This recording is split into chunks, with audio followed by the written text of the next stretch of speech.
Ahoy, I'm Captain Fatty Goodlander for Cruising World magazine. And we're talking a little bit about storm gear. What kind of gear do I have on my boat that separates it from coastal cruisers? First of all, I believe that if I have a very inexpensive boat, a very basic boat, I'm able to afford a lot more safety gear. So oftentimes we're in major gales offshore with boats that cost millions and millions of dollars more than my boat, and yet I'm the one that has the Jordan Series drogue. I'm the one that has the Paratech Sea Anchor. I'm the one that has the drogue and of course the Storm Trysail. And we're going to talk about those four things and why they're important. First of all is the Storm Trysail. I have a small dedicated Storm Trysail on my boat which has its own track and its own halyard.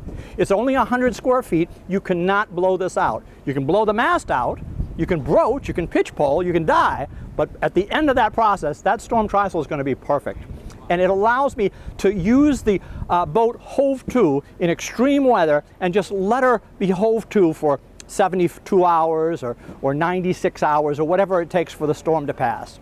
So I really like the Storm Trysail, and up until in a gale, as a gale builds, up until that Storm Trysail is launched, Carolyn and I are still a little worried, a little bit of concern. Once that Storm Trysail is up and set and pulling, basically the storm is over. It's now time to make bread, have some romance, write some more of a book, and once that Trysail is launched, as far as I'm concerned, all danger is over. That's a wonderful feeling.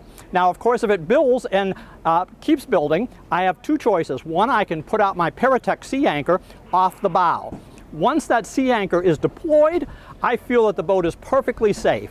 However, and you notice there's a however here, retrieving the Paratech Sea Anchor is the most dangerous thing I have ever done in my life intentionally. Now, I've done some things more dangerous, not intentionally, but this is a no-joke dangerous thing to do, is to get one of those back on board.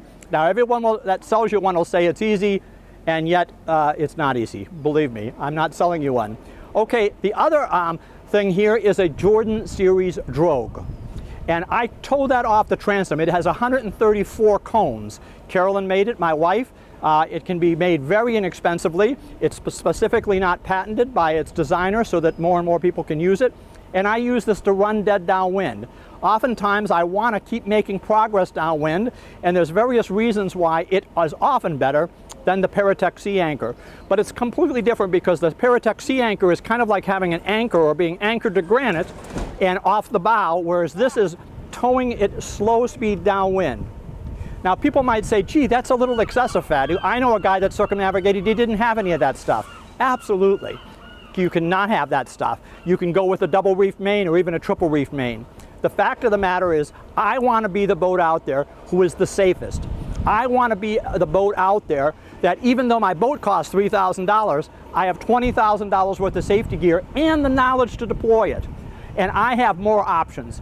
And when I see these boats, you know, these big Oyster 72s, and they don't have a Storm Trysail, and they don't have a Paratech Anchor, and they don't have a Jordan Series drogue, they don't have a drogue at all, I think to myself, man, where's the priorities here? You know, they've got you know, a place to serve booze in 4 different places on the boat, and yet none of the safety gear that I would have on a 25-foot boat. My name is Captain Fatty Goodlander. I'm with Cruising World magazine, and I want to remind you all to mind the rudder or meet the rock.